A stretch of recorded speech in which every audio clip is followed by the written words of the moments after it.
반갑습니다. 개념과 문제의 확실한 연결, 강승의 수능 완성 윤리, 오늘 24번째 시간입니다.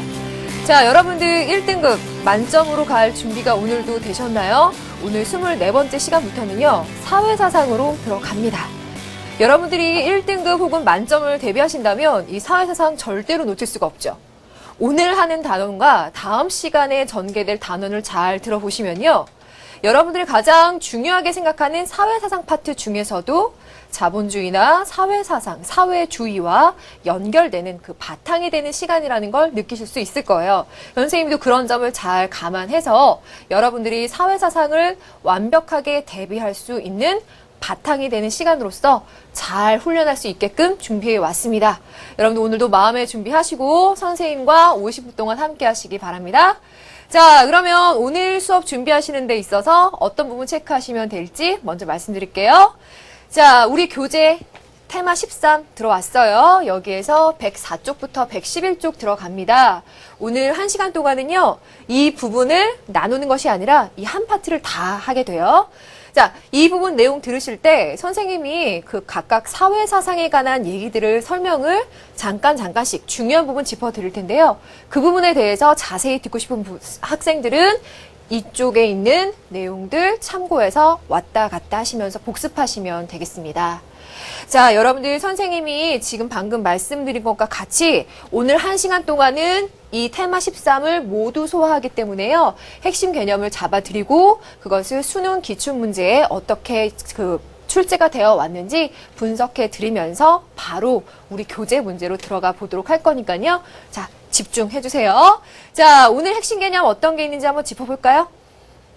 보시면 선생님이 사회사상의 유형과 이데올로기의 개념과 기능 먼저 빈칸으로 만들어 놨습니다. 여러분들 워낙에 우리가 아파트, 우리 윤리와 사상 교과서로는 맨 첫 번째 단원이에요. 그 단원에서 사회사상이 뭔지, 이데올로기가 뭔지 얘기를 했었는데요. 우선 사회사상의 유형이라고 했을 때 여러분들 뭐가 생각나시 하냐면 두 가지씩 짝을 지어서 세 쌍이 나옵니다. 어떻게 나올까요? 자, 첫 번째. 개인주의와 집단주의의 짝이 나오겠죠? 자, 여기서 집단주의라고 하지 않더라도 공동체주의라고 했을 때 이 공동체주의에 관한 것은 문제 출제가 잘 되고 있습니다. 주로는 모의평가에서 눈에 많이 띕니다. 두 번째 짝을 한번 볼게요. 두 번째는 관념론과 유물론의 짝입니다. 그래서 우리가 살아가고 있는 사회, 역사, 그것의 구성요소나 그것이 변화되어가는 과정에 있어서 물질적인 요소를 바탕에 두고 설명하고 이해할 것인지 아니면 그거보다는 눈에 보이지 않는 추상적인 요소를 바탕에 두고 이해하고 설명할 것인지가 바로 두 가지의 차이점이었죠. 자, 그다음에 마지막 세 번째 거. 보수와 급진의 개념이 있습니다. 지금 우리가 살아가고 있는 사회 질서를 유지하고 싶은지 혹은 그것을 바꾸고 싶은지에 따라서 두 가지의 입장이 또 나뉠 겁니다. 자, 그 중에서 가장 시험에 잘 나왔던 주제를 얘기하자면 뭐니 해도 첫 번째일 텐데요. 이 사회를 구성하고 있는 요소들 중에서 개개인들, 그리고 개개인들의 권리나 자유를 중시한다면 개인주의에 들어가겠지만 그거보다는 공동체의 맥락 안에서 개인을 이해하고 싶은 것이 바로 공동체주의고요. 시험에 잘 나왔었습니다. 그 차이점을 알아두시면 좋겠는데요. 선생님 생각에는 사회사상에 관련된 문제를 온전하게 하나로 만들기 위해서 이런 세 가지의 개념이 모두 다 녹아있는 상태에서 자본주의와 사회사상, 사회주의로 끌고 가는 것이 가장 바람직할 것 같아요. 그러니까 우선 이것은 기본적인 내용을 알고 알아두시고요. 선생님 별표 쳐놓은 공동체주의를 대비하신다고 하더라도 개인주의와 어떻게 다른지를 꼭 아셔야 합니다. 그래서 공동체주의에 관한 문제가 만들어진다고 할 때도 공동체주의에 관련한 지문과 선택지를 만들고요. 그것에 관련된 오답지로 개인주의를 만들 수밖에 없습니다. 그 맥락만 잘 구분하시면 여러분들이 그래도 쉽게 득점할 수 있는 부분이 아닌가라는 생각이 들어요. 요즘 선생님한테 많이 들어오는 질문 중에 하나가 지금 윤리를 시작했다. 개념이 되어 있지 않다. 등급이 낮은데 어느 정도로 대비하는 것이 좋겠는가라고 물어보는 친구들이 있는데요. 선생님 생각에는 아직 개념이 되어 있지 않고 자신이 없는 친구들이라면 이런 부분부터 공략을 하셔서 이런 문제는 내가 득점하겠다. 내가 따고 들어가는 문제로 목표를 잡으시고 공부를 하시는 것이 좋을 것 같습니다. 자, 이런 것들은요. 길게 개념 정리하는 것보다는 잠시 후에 선생님과 문제 적용하시면서 훈련해 보시면 바로 득점하실 수 있을 거예요. 자, 그러면 이데올로기의 개념과 기능으로 들어갑니다. 자, 이 내용을 선생님이 따로 추려온 것이 이데올로기에 관한 것이 의외로 우리 모의평가에 잘 나왔었어요. 그래서 가져와 봤는데 이 이데올로기에 대해서 얘기하려면 자, 지금 여기 이상사회라고 하는 것이 있는데요. 이 이상사회라고 하는 것과 또 어떤 점에서 다른지에 대해서 여러분들이 이해해 두시면 좋을 것 같아요. 그런데 여러분 좀 딱딱하고 어렵게 생각하는 경향이 있어서 한번 쉽게 그 정리를 한번 해보고자 하는데 이데올로기의 개념과 기능 나눠볼게요. 첫 번째, 여러분들 이데올로기가 뭐냐? 그럼 뭐라고 표현을 할까요? 쉽게는 세계관, 세계를 바라보는 눈이죠. 가치관이라고 말할 수 있습니다. 여기다가 살을 붙여보는 거죠. 어떠한 세계관이나 가치관이냐라고 얘기했을 때 사회적인 조직이나 목표를 제시해 줄 수 있는, 그리고 이 세계가, 내가 살고 있는 사회가 바람직하게 변화될 것이라는 것을 전제로 해서 그것을 제시해 줄 수 있는 가치관을 만들어주는 것이 이데올로기라고 할 수 있습니다. 자, 그러면 이러한 이데올로기는 어떠한 기능을 갖고 있는가? 두 번째로 가보도록 할게요. 이 이데올로기의 기능이 지금 이상사회에서 얘기하는 것과 조금 달라서 알아두실 법한데요. 자, 보시면 긍정적인 기능과 플러스를 표시할게요. 마이너스, 부정적인 기능이 있습니다. 긍정적인 기능이다 그러면 가장 대표적인 거 역사에 대한 진보, 그리고 민주주의가 발전할 수 있을 것이다. 그리고 민주주의의 발전에 긍정적인 영향을 주기도 합니다. 그렇지만 부정적인 영향은 이거예요. 이 이데올로기라고 하는 것이 굉장히 급진적인 성격을 갖고 있어서요. 오히려 정치에 대해서 냉소적인 태도를 갖게 하기도 하지요. 내가 급진적으로 빠져들었으나 이 이데올로기는 내가 생각했던 그 방향이 아니다라고 한다면 아예 등을 돌려버리게 만들어버린다는 거죠. 그리고 굉장히 이분법적이고 총체적인 성격, 즉 내가 신봉하고 있는 이데올로기 그 틀을 가지고 이 세상 모두를 판단해 버리려는 문제점을 낳을 수도 있다. 라고 하는 것이 부정적 기능입니다. 이러한 것들을 여러분들이 조금 눈여겨봐 두신다면 이데올로기의 부정적 기능 좀 도움이 되실 것 같고요. 덧붙여서 특징으로 한번 가볼게요. 이 특징이 바로 이상사회론과의 차이점이라고 볼 수 있는데요. 그 차이점은 바로 이거죠. 내가 살고 있는 사회가 달라질 것이다, 좋아질 것이다 라는 생각을 바탕으로 한다고 했잖아요. 그러다 보니까 그러한 개선 방향, 달라져야 되는 방향에 대해서 직접적이고 치열하게, 여기에는 뭐가 들어갈까요? 기본적으로는 내가 살고 있는 사회에 대한 비판의식이 깔려 있어요. 문제점이 있으니까 이것을 바꿔서 이렇게 잘 되어야 한다라는 비판의식을 갖고 있는데 그것을 굉장히 직접적이고 치열하게 비판합니다. 반면에 이상사회는 어떨까요? 이상사회론에서는 그러한 것들을 직접적이고 치열하게 비판한다라기보다는 우회적이고 풍자적으로 얘기하는 것들이 많이 나타나죠.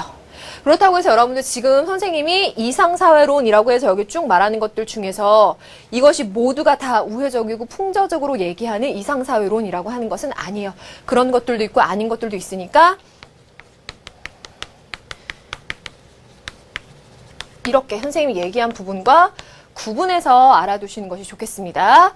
자, 그러면 지금까지 인류가 이데올로기를 바탕으로 해서 우리 사회가 어떻게 해야 좋은 사회로 바뀌어갈 수 있을까에 대해서 끊임없이 고민해보고 제시를 해왔을 겁니다.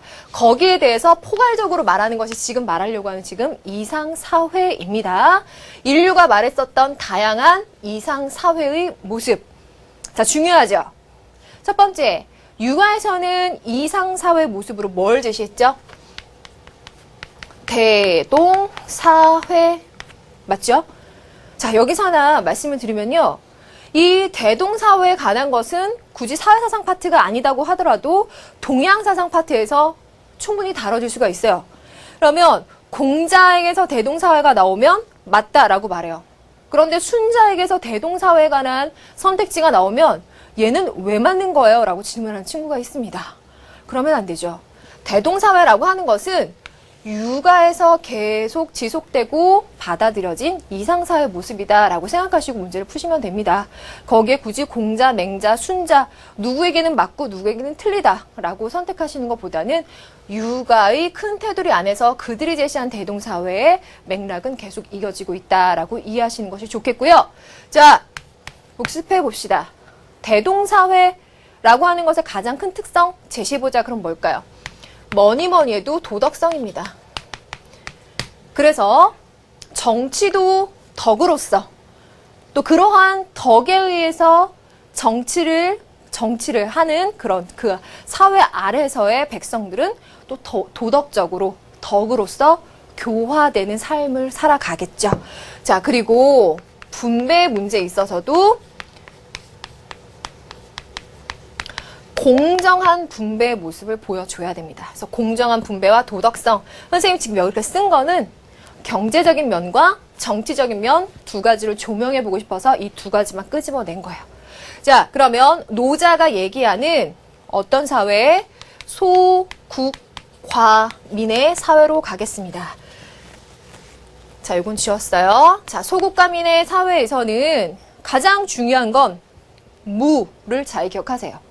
소국 과민의 사회에서 사는 백성들은 무지. 자, 뭐 옳고 그름 이런 것들에 대한 시비 분별에 대한 어떤 그 얕은 지식 이런 것들이 없기 때문에 욕심이 없어요. 그러니까 지금 선생님이 말한 거 어떤 게 값진 거다, 어떤 것은 싼 거다, 내가 취해야 될 거다, 말아야 될 거다 이런 거에 대한 지혜가 없기 때문에 욕심이 없고요. 따라서 무위한 나라. 그러한 나라에서 사는 백성들은 평화롭고 순박하게 살아갑니다. 소박하게.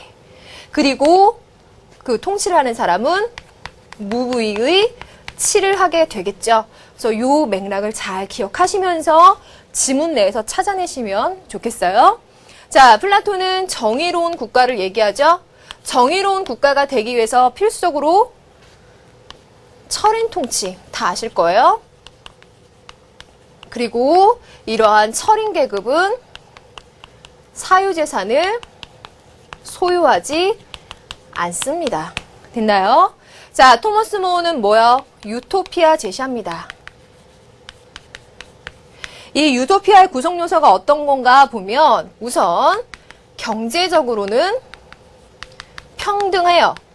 그러면서도 부유해요. 다시 말하자면 서로 못 살면서 평등한 것이 아니라 잘 살면서 평등한 거예요. 그렇지 않으면 상당히 문제가 생길 수 있겠죠. 자, 그리고 여기에다가 굉장히 도덕적인 사회가 만들어져야 됩니다. 자, 루소 굉장히 중요하죠. 잘 나와요. 루소에 있어서는 여러분들이 꼭 기억하셔야 될 것은 빈부의 격차가 거의 없는 소농에다가 직접 민주정을 한다는 점을 알아두셔야 되겠습니다. 이건 루소에 관한 문제가 나왔을 때 지문에 꼭 만들어주는 단서입니다. 그 다음 마르크스 공산사회, 바쿠닌 무정부주의. 자, 그러면 공산사회에서 얘기하는 분배의 모습은 무엇일까요? 능력에 따라서 일하고 필요에 따라서 분배받는다 라고 하는 것을 살을 붙여서 꼭 알아두셔야 요거는 문제에 적용이 됩니다. 그다음 마지막 무정부주의를 얘기하는 이유는 모든 정치적인 권위나 규율을 철폐하겠다는, 그것을 거부하겠다는 생각이 있죠. 그래서 무정부주의와 공산사회라고 하는 부분도 잘 알아두시는 것이 좋겠어요.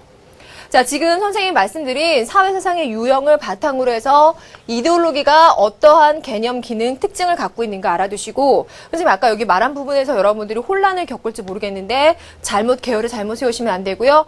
이데올로기론이라고 하는 것이 갖고 있는 특성과 이상사회론, 그 전통적인 이상사회를 갖고 있는 그 특징이 어떤 점에서 차이가 있는지 조금 알아두시고, 전 인류의 역사에 있어서 제시되어 왔던 이상사회의 모습은 어떤 게 있는가 라고 했을 때 기본적으로 이걸 꼭 알아두셔야 되겠습니다. 자, 그러면 여기에 대해 선생님 여러분들과 기출문제를 풀어봤으면 좋겠지만 오늘 1시간 동안 교재 12문제를 다 소화해야 되거든요. 그래서 선생님이 선택한 방법은 바로 요겁니다. 요거 한번 같이 봐주시겠어요? 자, 내용을 지어보면 지금까지 출제되어 왔었던 이 사회사상, 지금 우리가 언급한 부분들이 어떻게 만들어 왔었는지 제시가 되어 있는데요. 선생님이 주제별로 분류를 해봤어요. 자, 우선은 앞에 말했었던 이상사회에 관한 문제가 꾸준히 출제가 되고 있구나라는 게 보이죠. 자, 그러면 조금만 더 눈을 밝히고 봅시다. 이 중에서 가장 잘 나온 사람이 누군가 라고 봤을 때 바쿠닌이 계속해서 나오고 있어요. 그래서 무정부주의를 얘기하고 있는 바쿠닌의 특성에 대해서는 꼭 알아두셔야 돼요. 그리고 거기에다가 누가 엮이느냐?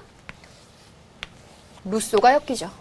바쿠닌과 루소에 관한 특성은 반드시 알아두어야 한다.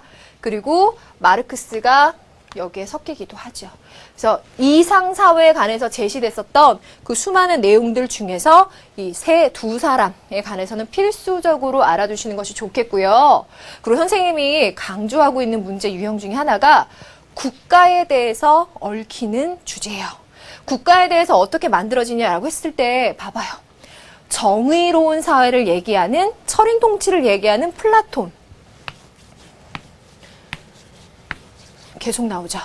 플라톤에 관한 것은 기본적으로 알아두셔야 되겠고요. 거기에다가 잘 얽히는 것이 우리 서양 사상의 마지막 부분쯤에 나왔었던 헤겔이에요. 그 사람에 관해서도 알아두셔야 되는데 요 마르크스에 관한 것은 어디에든지 엮이면서 잘 만들어질 수가 있어요. 그래서 우리가 사회주의 들어가면 마르크스 얘기 나오겠죠? 그때 조금 더 자세하게 알아두시는 것이 좋겠습니다.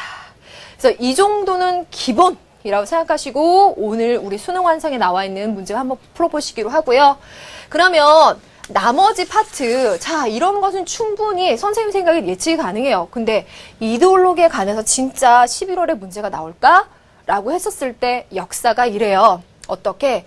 이데올로기가 끝났다 라고 했을 때 후쿠야마, 벨에 관한 얘기 들어보셨죠? 그게 우리 교재 문제에도 나오거든요. 그때 한번 다시 언급드리겠습니다.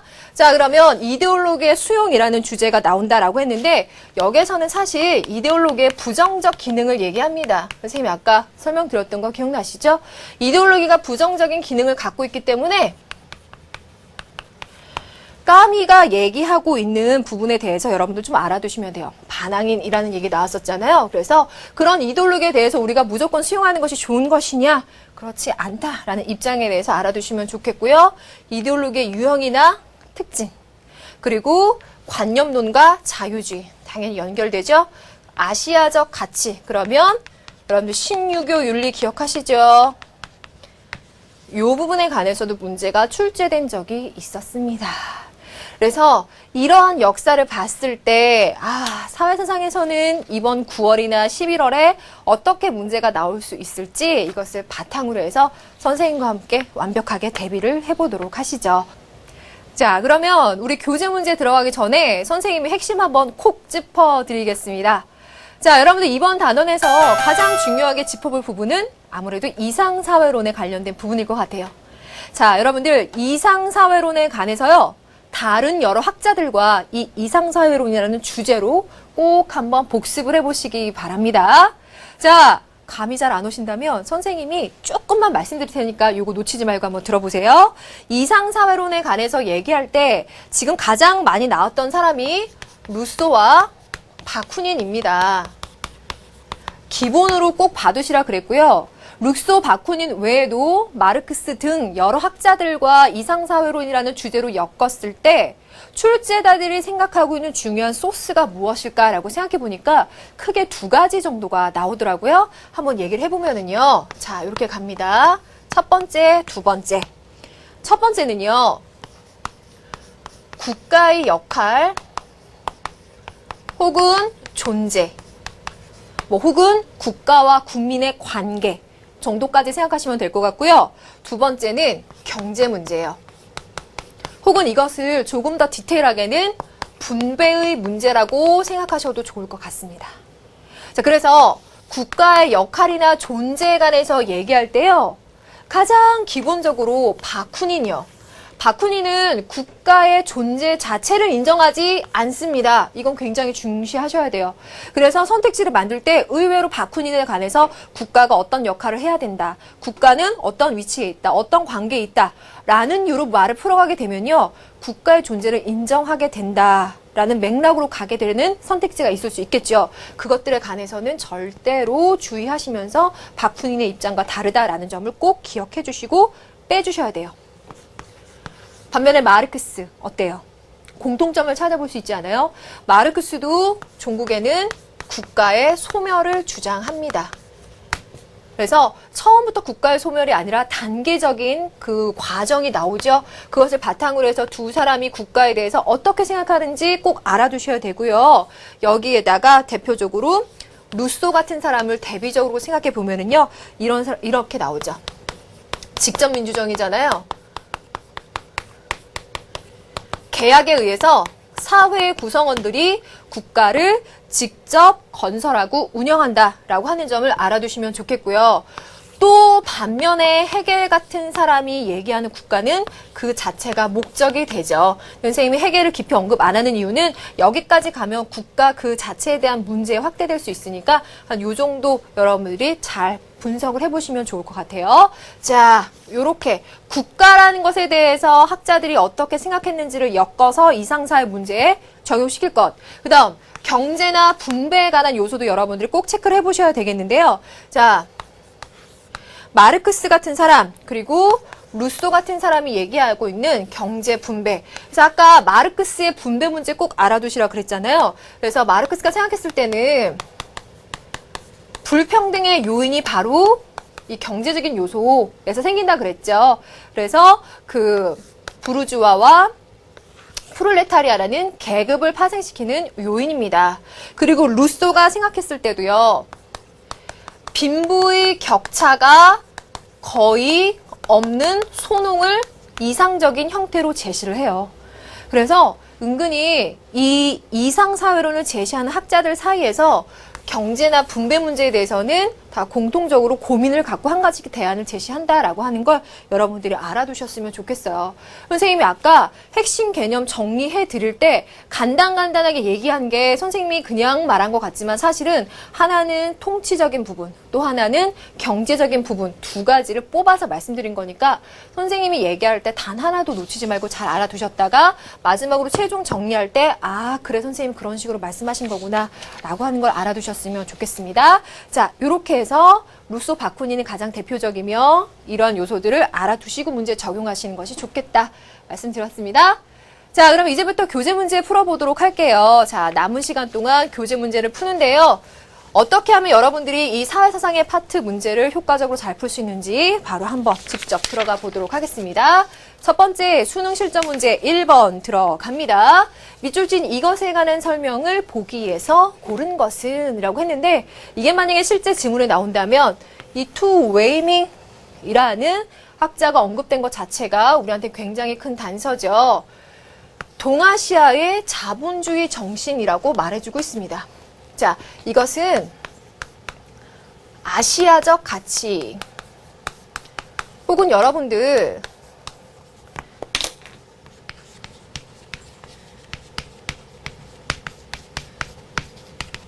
신유교 윤리라고 해서 정리해 놓은 부분 있죠? 그걸 바로 여기에다가 적용시키면 되겠습니다. 그래서 20세기 후반에 동아시아에 있는 나라들이 급성장, 경제 급성장을 할 수 있었던 이유가 무엇인지를 바로 동아시아의 자본주의 정신에서 찾는다라고 했는데요. 그렇게 했을 때 이것에 관한 설명이 옳은 것은 무엇인지에서 얘기를 여러분들이 찾아보시면 되겠습니다. 그럼요, 바로 핵심을 한번 짚어볼게요. 아시아적 가치가 얘기하고 있는 것은요, 이 신유교윤리, 유교윤리적인 부분에서 중시하는 것은 바로 공동체를 중시한다라는 거예요. 그러면 공동체를 중시한다는 것 자체가 개개인들의 공동체 내에서 조화를 이룰 것을 강조할 것이고, 그 공동체 내에서 조화를 이루어야 되니까 책임, 또 도덕성을 바탕으로 해서 조화 이룰 것을 강조하겠죠.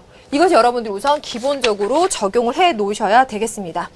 그래서 공동체 의식이라는 말로 여러분들이 뭉뚱그려서 알아두셔도 되겠죠. 반면에 이것과 오답지로 당연히 개인주의에 관한 것을 내겠죠. 이 개인주의에 관한 것은 개개인들의 자유를 중시할 거고요. 그 개인들의 권리를 얘기하게 될 겁니다. 이것을 좀 더 자유롭게 표현할 수 있는 방식을 중시하는 것이 개인주의에서 나오는 특성이라고 볼 수가 있겠습니다. 그리고 경제, 능력, 이런 것들을 훨씬 더 강조하는 분위기, 조화를 강조하는 분위기와는 또 다르게 나타날 거예요. 그래서 이것을 이렇게 나눠서요, 선생님이 생각해 봤는데, 이것을 주로 동양적인 가치에서 많이 나타난 부분이라고 볼 수 있고, 이것은 서양적인 가치에서 많이 나타나요. 그러고 보니까 이거를 비단 이 파트에 머무르지 말고 전통윤리에 적용을 시키는 거예요. 그러니까 전통윤리에 가면은 여기에 관해서 뭐라고 얘기를 하냐면은 법의 문화 혹은 계약의 문화라고도 표현이 되어 있어요.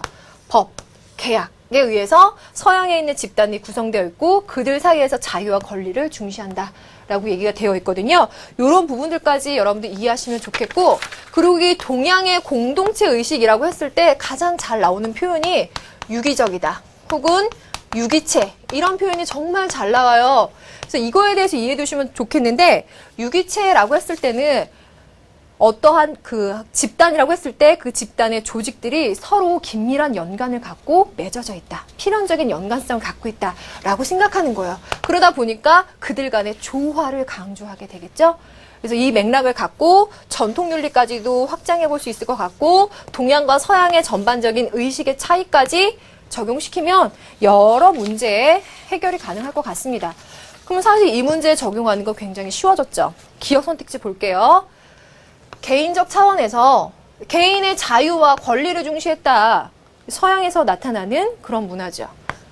인간관계에서 경쟁보다 조화를 강조했다. 경쟁을 강조하는 건 기억의 맥락입니다. 그러면 니은이 맞겠네요.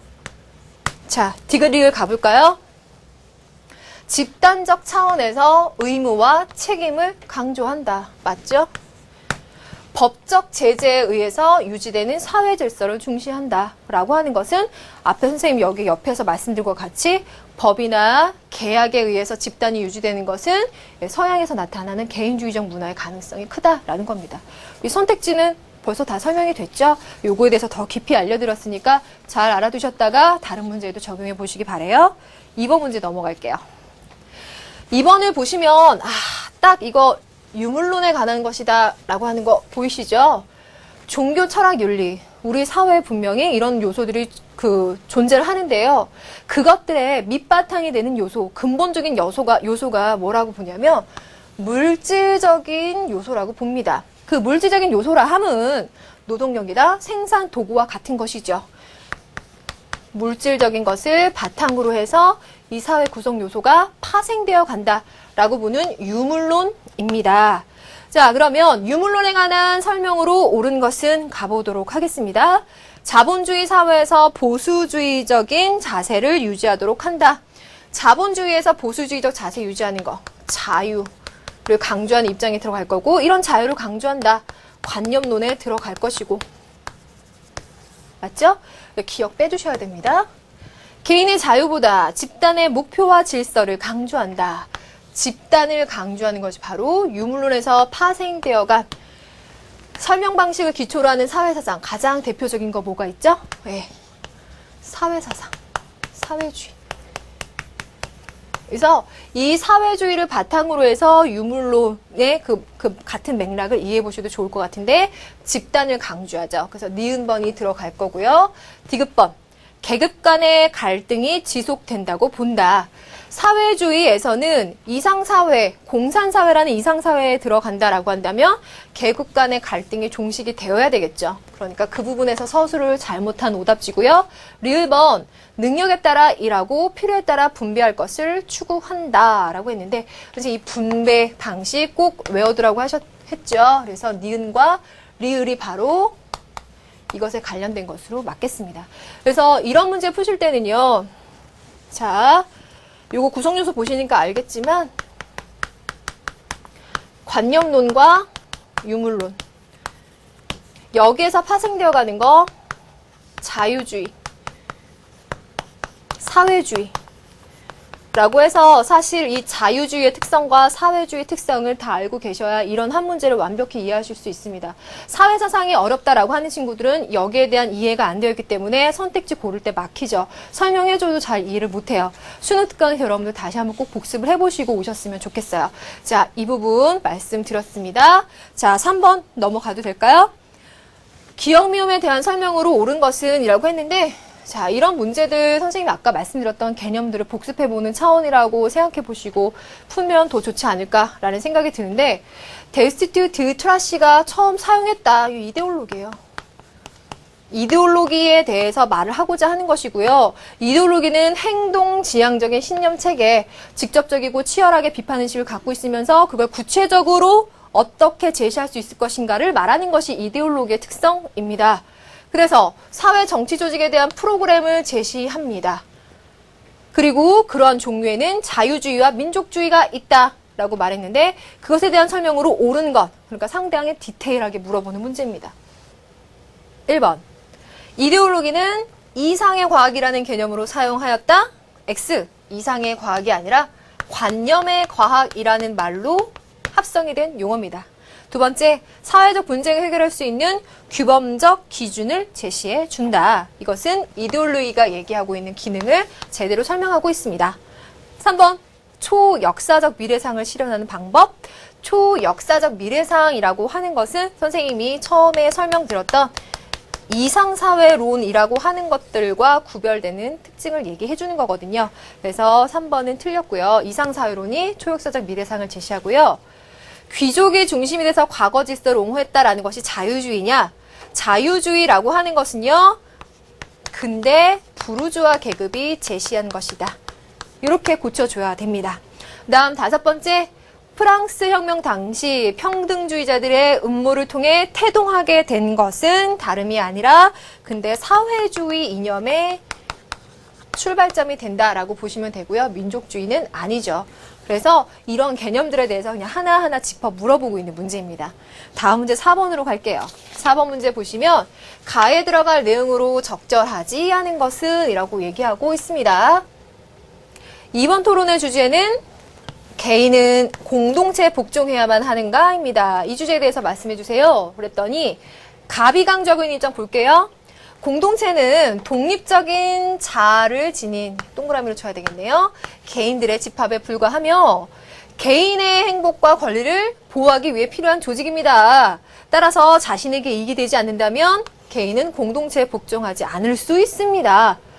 자, 갑은 개인을 중시해요? 공동체를 중시해요? 개인을 더 우선시하고 있죠. 개인주의적인 입장에 있습니다. 해결 가능하죠?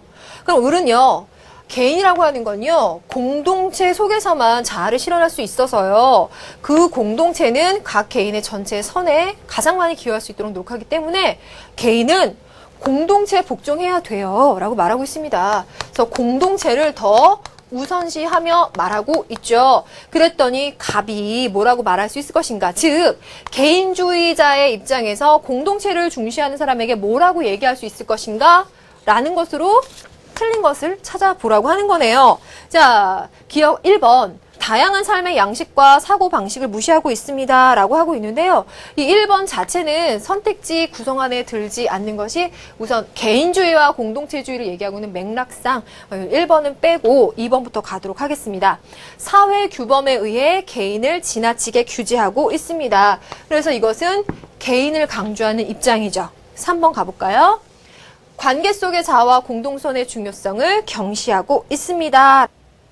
라고 하고 있는데 이러한 맥락에서 얘기하고 있는 것은요. 오히려 공동체를 중시하는 입장이죠. 그러니까 을의 입장에서 갑을 얘기할 때 3번이 맞겠네요. 그러니까 적절하지 않은 것은 이라고 한다면 이제 3번을 골라줘야 되죠. 4번, 삶에 대한 개인의 자기 결정권을 소홀히 여기고 있습니다. 역시 개인을 강조하고 있으니까 갑이 을에게 할 수 있는 얘기고요. 마지막 선택지를 보면 개인의 자유와 권리가 최상의 가치임을 간과하고 있습니다. 역시 개인주의의 입장에서 얘기하고 있는 거죠. 그래서 선택지 상에서 어떤 것을 더 중시하고 있느냐를 구별해 내시면 정답을 쉽게 찾을 수 있는 그런 류의 문제인데요. 이런 것들이 은근히 계속 나오고 있으니까 잘 파악해 두시면 좋겠어요. 그럼 5번 가겠습니다. 5번 문제는요. 이상사회론에 관한 것이고요. 동양 사상이 나와 있습니다. 중국 고대 사상가라고 얘기하고 있고요. 스승의 관점에서 갑의 주장에 대한 비판으로 가장 적절한 것은 이라고 말하는데요. 갑의 입장을 보면 대인이라는 용어가 나온다라고 해서 대인과 소인을 구별해서 얘기했었던 육아인가 라고 생각하고 문제를 폭을 좁혀 들어가시면 안 됩니다. 그 뒤에 중요한 얘기가 나오죠. 함이 없는 일에 거한다. 무위를 말합니다. 말이 없는 가르침. 만물이 잘 되어가도 그것을 자기가 주관해서 시작하려 하지 않고 자연히 아랫사람들이 그냥 있다는 것만을 아는 정치. 왕이 있다는 것만을 아는 정치. 무위지치를 얘기합니다. 무위지치에 관해서는 도가, 노자가 얘기할 것이고요. 여기에다가 소국 과민의 개념을 더 덧붙여 놓으신다면 문제를 더 제대로 풀 수 있겠죠? 그런데 밑에 있는 제자와 스승의 얘기를 보니까 가장 공자의 사상에서 가장 많이 나왔었던 지문 중에 하나죠. 이름부터 바로잡으리라. 바로잡겠다. 이름부터 정명사상이죠. 왜 그렇습니까? 라고 했더니 워낙 강조가 많이 되었던 지문이니까 공자라는 거 언급해드리고 문제 바로 들어가도 되겠습니까? 자, 선택지 갈게요. 스승의 관점에서 갑의 주장에 대한 비판으로 가장 적절한 것은 문제 구도를 보면 스승, 도가, 노자의 관점에서 유가, 공자에 대한 비판을 찾아보시면 되겠습니다. 2번부터 볼까요? 인의 예지에 기초한 통치를 간과한다라고 얘기하고 있는데 인의 예지에 기초한 통치를 중시하는 것은 유가의 입장인 거죠. 유가의 입장. 자, 그러면 3, 4, 5분을 보면요. 규범보다 자연스러움에서 그러면 도가적인 의미에서 무위 자연이나 무위 지치를 강조하는 입장이라고 볼 수 있고요. 그리고 4번 악한 본성을 다스려야만 이상사회를 실현할 수 있음을 간과한다.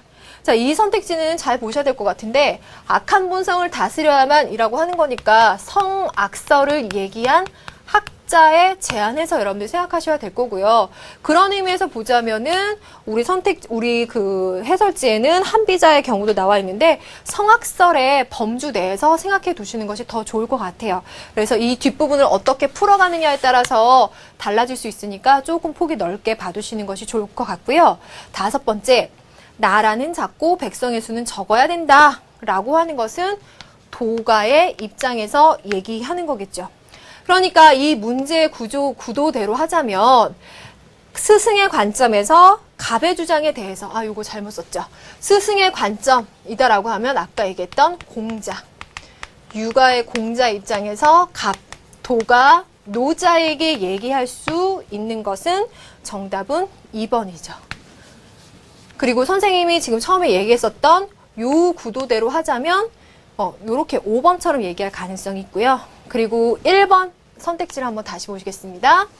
왕도에 치중한 나머지 부국 강병을 소홀히 한다라고 얘기했는데 여러분들 왕도를 강조한 사람은 누구죠? 왕도 정치 맹장. 지금 문제와는 상관없지만 복습해 두시고요.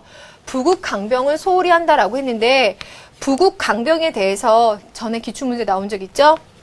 유가사상, 그 다음에 묵가사상, 도가사상에서는 이런 부국강병의 가치 자체를 중요하게 생각하진 않아요. 백성들의 평화롭고 안정된 삶을 중시하는 것이지 이것 자체를 목표로 하지 않는다라는 점을 이 단어를 통해서 한번 복습을 해두시면 좋을 것 같습니다. 문제풀이에는 뭐 크게 어려움이 없으실 것 같고요. 그래서 정답 2번 되겠습니다. 자, 그러면 6번 넘어갈게요. 가에 비해서 나에서 두드러지는 특징으로 옳지 않은 것. 그래서 옳지 않은 것을 물어보고 있습니다. 요 나를 찾아보래요. 보시면 이상사회, 우리 사회가 어떻게 되어야 된다라고 이상사회를 제시를 하는데 고대의 신화 또는 설화 등에서 나타나는 이상사회 모습과 근대 이후의 사회세상에서 나타나는 모습이 다르대요. 이게 바로 선생님이 앞부분의 개념에서 얘기했었던 건데요. 이것이 이데올로기에 관한 것이고요. 요것은 굳이 이름을 붙여보자면 이상사회론에 관련된 것이에요. 이 두 가지 틀린 점을 바탕으로 해서 이데올로기에 관한 특징으로 틀린 거를 찾아보라라고 하는 거죠. 1번 선택지, 구체적인 전략 제시를 한다. 이분법적 세계관을 지니게 한다. 인간 중심적이며 진보에 대한 믿음을 토대로 하고 민주주의의 발전에 있어서도 뭐 영향을 줄 수 있는 사람들의 의식을 깨워주기 때문에 그러한 긍정적인 측면도 갖고 있다. 그리고 이러한 고대의 신화나 설화에서 나타나는 이상사회의 모습에 비해서는 훨씬 더 직접적이고 치열하게 비판을 제기한다. 다만 4번에서 얘기하는 것처럼 초인적 능력으로부터 구하는 이데올로기는 없죠. 자, 이런 표현은 이데올로기에서 나오지 않아요. 쉽게 4번 선택하시면 되겠습니다. 자, 그러면 7번 가요. 발문에 보시면 춘추 전국 시대의 어느 사상가가 주장한 이상사의 모습이다 라고 얘기하고 있는데 문명의 이가 있어도 쓰지를 않아요. 백성으로 하여금 저마다 삶을 아끼고 멀리 떠돌게 하지도 않아요. 이것은 선생님이 수능 특강에서 보여드렸었던 지문인데요. 무기가 있어도 쓸 필요가 없고요. 이러한 백성으로 하여금 다시 새끼줄을 묶어 뜻을 표시하는 수단으로 쓰게 한다. 우리가 생각하는 문명의 이기, 편리한 것들, 지식이라고 하는 것을 차라리 모르는 상태. 이 상태에서 소박하게 살아가는 거죠. 그래서 욕심이 없는 거예요. 그러니까 겸허한 삶, 겸손한 삶이 가능하죠. 그래서 무위하는 삶을 강조하는 것이 바로 도가의 모습이에요. 만약에 여러분들이 이런 부분이 왜 도가인지 모르겠다라고 하는 친구들은 이 도가에서 가장 많이 제시된 이 지문이라고 하는 것을 문제를 많이 풀어보지 않았기 때문에 지금 와서 굉장히 새삼스럽게 느껴질 수 있겠어요. 하지만 무엇 쓰지 않고 필요가 없고 옛날 그냥 그 방식대로 그냥 살아가는 것이 가장 평화롭다라고 하는 것은 요것을 말하는 것이고 그것의 이상적인 모습으로 이것들의 가치를 중시하고 있다는 점을 알아내시는 것이 포인트예요. 그랬을 때 도가에서 요구하는 삶의 자세를 보기 위해서 고른 것은 이라고 한다면 무위와 무효 벌써 나왔네요. 만물의 힘이 갖추어진 진리에 순응하는 것 무위 자연이라는 표현으로 다시 할 수 있겠죠. 디귿 리을이 맞고요. 오상이라고 하면 육아에서 얘기하는 거죠. 이는 예지 신 자신의 신분과 지혜에 따른 역할을 하는 거 정명이죠. 그러니까 기업과 니은은 육아적인 가치입니다. 그러니까 이 지문에서 관건은 이 지문을 보고 도가라고 아신 분들은 디귿 리을 당연히 갈 것이고 육아라고 헷갈린 친구들은 기억 니은으로 가겠죠. 그 부분이 관건이겠지만 지문 자체는 워낙 많이 노출된 지문입니다. 8번 마지막 문제 가겠습니다. 가라의 사회에 대한 설명으로 옳은 것이라고 말하고 있는데 자, 이 문제도 선생님 괜찮다라고 생각했는데요. 의외로 또 디테일하게 들어가더라고요. 지혜, 용기, 절제가 조화를 이루어서 정의로운 사회가 되어야 된다라고 말하는 사람 누굴까요? 플라톤. 모든 정치적 조직 규율 권위를 거부한다. 이거는 무정부주의를 얘기하는 바쿠닌. 빈부 차이 거의 없는 소농 중심의 민주사회. 누구죠? 루소. 사회주상과 계급이 소멸된 사회를 얘기하는 것은 마르크스. 그래서 네 가지 특성을 다 물어봐요. 그러면서 하나하나씩 디테일하게 물어본다는 의미거든요. 가는 좋음의 이데아를 성취한 철학자들이 통치하는 민주사회다. OX. X. 어느 부분에서? 여기서 민주사회. 플라톤이 민주사회를 얘기하지 않는다라고 하는 건 엄청나게 언급드렸습니다. 2번. 국가의 제도가 다수의 국민에 의해 결정되는 민주사회다라고 했는데 봐봐요. 정치적 조직 규율 권위를 거부합니다. 국가의 존재 자체를 거부합니다. 박훈인한테 이걸 조심하면 된다 그랬어요. 3번. 다는 국민이 권력을 가지는 동시에 권력을 스스로 행사하는 사회다. 이건 민주주의를 얘기하고 있는 형태죠. 민주사회라는 것과 3번의 서술은 그대로 통하고 있기 때문에 3번이 맞겠고요. 4, 5번 확인하겠습니다. 라는 점진적인 개혁을 통해 사회 부조리가 사라진 사회다라고 얘기하고 있는데 마르크스가 얘기하고 있는 것과 점진적 개혁, 이 사회 부조리 사라진 사회 상관없고요. 가나 다는 초역사적 성격을 띈 데 반해서 라는 역사적 성격을 띈다라고 하는 거. 선생님 말씀드린 대로 초역사적인 성격을 띈다라고 하는 건 이상사회론, 역사적 성격, 이데올로기를 구분하는 그런 서술지예요. 이 문제에서는 이러한 구분 방식으로 설명하면 안 되겠죠. 그래서 5번도 틀렸습니다. 옳은 거 3번 보시면 돼요. 자, 그러면 고득점 문제 가볼게요. 자, 이 1번 문제도 여러분한테 그렇게 어렵게 풀리지는 않을 거예요. 금방 한번 풀어볼게요. 윤리 수행평가지인데 가에 들어갈 수 없는 거라고 말하고 있습니다. 동아시아 자본주의 특징, 신유교 윤리 말하고 있어요. 그래서 보니까 가족 중심 사회와 국가를 조직하고 있다. 정부 주도의 집권적 경제 질서, 가족 중심의 집단주의적 성향이 강하다. 여러분들 여기서 가장 중시해야 되는 것은 공동체를 강조하고 있다라는 맥락만 잘 잡고 있으면 문제 푸는데 크게 어려움이 없죠. 그러면 여기에 관련된 주장으로 틀린 거를 찾아보라고 하네요. 선택지 볼까요? 이 선택지는 선생님이 길게 얘기 안 하겠습니다. 항산이 없이는 항심을 가질 수 없다. 맹자 얘기하는 거죠. 효와 우애는 인의 근본이 된다. 유교 윤리에서 가장 중시하는 것이고 공자가 인을 설명할 때 얘기하는 부분이죠. 또 군자는 수양을 바탕으로 백성을 편안하게 해야 된다. 숙이 이 아닌 얘기하는 유교의 기본 가르침이에요. 통치자는 부족함 걱정할 게 아니라 고르지 못함을 걱정해야 된다. 이거 뭡니까? 육아에서 대동사회에서 나오는 부분이죠. 그래서 부의 정의로운 분배를 얘기하는 거죠. 뭐예요? 이거 1, 2, 3, 4번은 다 유교에 관한 것으로서 어때요? 신유교 윤리. 유교의 맥락에서 이제 들어갈 수 있는 건데 5번을 보니까 육친이 화목하지 못하면 효도와 사랑이 생겨나고 나라가 혼란에 빠지면 충신이 나오게 된다. 이건 어때요? 도가의 입장에서 육아를 비판하는 문장이잖아요. 그렇죠? 그러니까 5번은 들어갈 수 없는 것으로 5번이 정답인 거죠. 유교적 가치와 도교적인 그 언급이 나와 있으니까 구성상 여러분들이 문제를 너무 간단하게 풀 수 있죠. 요 나머지 것들만 이게 뭔지만 찾아내시면 될 것 같아요. 1번의 정답은 5번. 그럼 2번 가보겠습니다.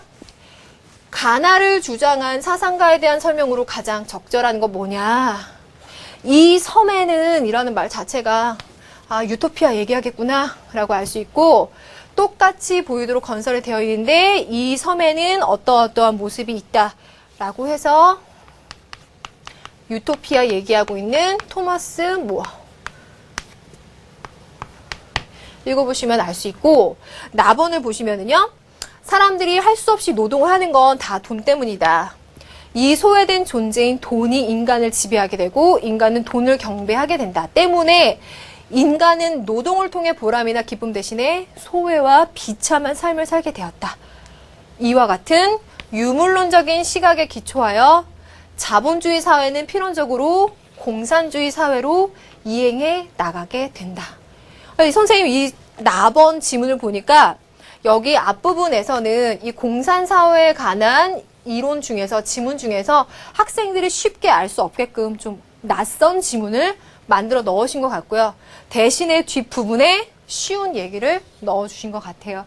그래서 뒷부분까지 잘 읽어보시면 공산주의 사회로 이행해 나가는 마르크스의 이론이라는 것을 알 수가 있죠.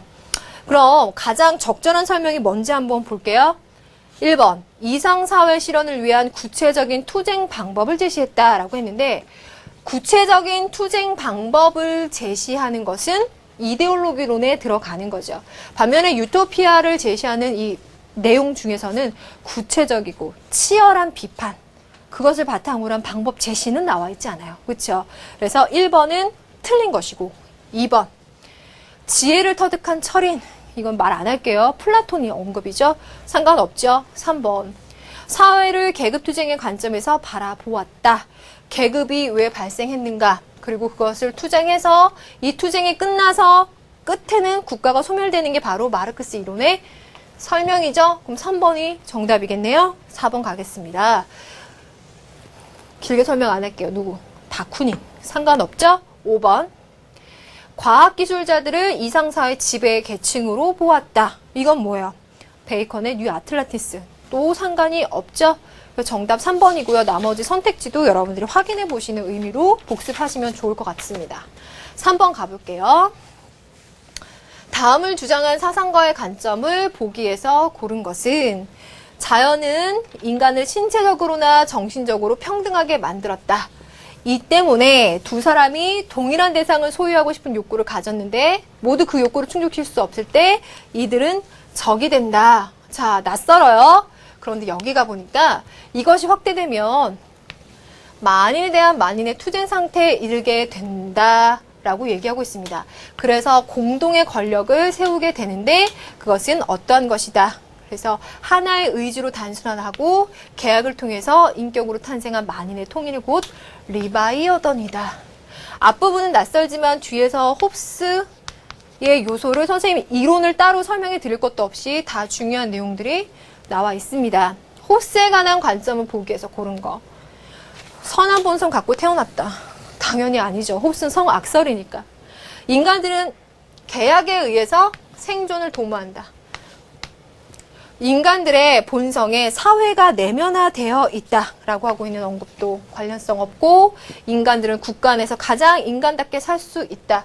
그렇기 때문에 계약을 통해서 국가를 만든다. 니은과 리을이 정답이죠. 마지막 한 문제 보겠습니다.